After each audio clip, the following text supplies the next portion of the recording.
নমস্কাৰ ৰাইজ।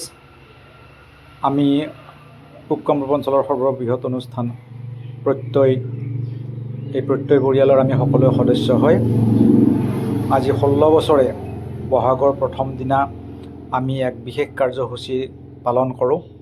প্ৰতি বছৰৰ দৰে এইবেলিও আমাৰ 16 বছৰ হোৱা উপলক্ষে আমি 16টা গছৰ পুলি ৰোৱাৰ কাৰণে আজি আমি সমবেত হৈছিলোঁ আমাৰ কাৰ্যালয়ৰ খেলপথাৰত।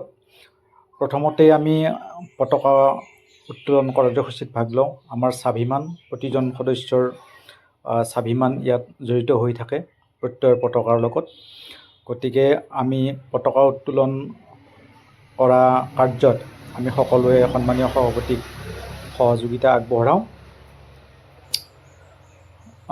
তাৰ আগতে সন্মানীয় সভাপতিগৰাকীক এখন ফুলাম গামোচাৰে সম্বৰ্ধনা জনোৱা হয়। লগে লগে আমি আন 3গৰাকী সন্মানীয় অতিথিক আমি গামোচাৰে বিহুৰ ওলগনি জনাওঁ আৰু তেওঁলোকৰ পৰা আমাৰ সদস্যসকলে আশীৰ্বাদ বিচাৰে। তাৰপিছতেই আমি মূল কাৰ্যসূচী বৃক্ষৰোপণৰ কাৰ্যসূচীলৈ আমি আগবাঢ়োঁ। ইতিমধ্যে আমি প্ৰতি বছৰে ৰোপণ কৰা বৃক্ষ বিভিন্ন ঠাইত জাকজমকতাৰে খুব সুন্দৰ এটা বাতাবৰণৰ সৃষ্টি কৰি আহিছে। এয়া আমাৰ সন্মানীয় সভাপতিৰ লগত মই তেখেতক সহায় কৰাৰ কাৰণে ওচৰ চাপিছোঁ আৰু পতাকা উত্তোলন কৰাৰ কাৰণে আমি আগবাঢ়িছোঁ।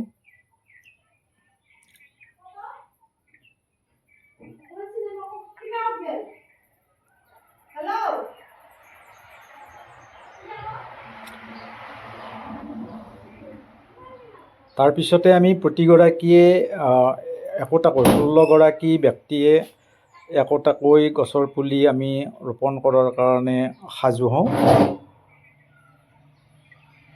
আমাৰ প্ৰত্যেকৰে হাতত সন্মানীয় সদস্যসকলে গছৰ পুলি তুলি দিয়ে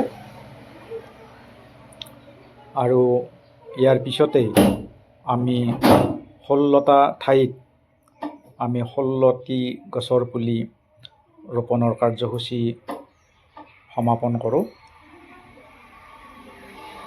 এয়া আপোনালোকে দেখিছে প্ৰত্যেকে হাতে হাতে গছৰ পুলি সুন্দৰকৈ লৈছে আৰু এই ৰোপণৰ ব্যৱস্থা কৰিছে।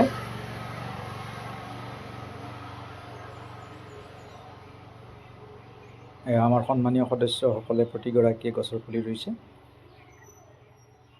আমি গৌৰৱ বোধ কৰোঁ এই অনুষ্ঠানক লৈ। আমি খুব ব্যতিক্ৰমী কাৰ্যসূচী আমি পালন কৰোঁ।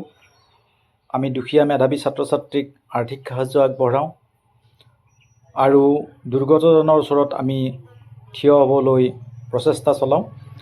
ইয়াৰ পিছতে আমাৰ এটি চাহ পৰ্ব অনুষ্ঠিত হয়। আমি সকলোৱে প্ৰীতি চাহ মেলত ভাগ লওঁ আৰু প্ৰসাদৰ ব্যৱস্থা কৰিছিলে সমিতিয়ে। এই প্ৰসাদ বিতৰণ কৰে আমাৰ সদস্যসকলে, আমি প্ৰসাদ গ্ৰহণ কৰোঁ। এইবিলাক যে গছ দেখিছে, এইবিলাক আমি পূৰ্বে প্ৰত্যয়ে ৰোপণ কৰা গছ, খুব ধুনীয়াকৈ জাতিষ্কাৰ হৈ উঠিছে। এইটো জামৰ পুলি, ইয়াৰ আগতে দেখুৱাটো আমৰ পুলি আছিলে। এইটো এডাল মই নামটো নাজানিম, সুন্দৰ গছ আপোনালোকে দেখিছে। ইয়াতে কৃষ্ণচূড়া এডালো আছে, সেইডালো আমিয়ে ৰোপণ কৰা হয়। এইখন এখন হাইস্কুল হয়, হাইস্কুলৰ পথাৰত আমি ৰুইছিলোঁ। এইডাল শিলিখা হয়, তাৰ কাষতে এইডাল চন্দন গছৰ পুলি হয়।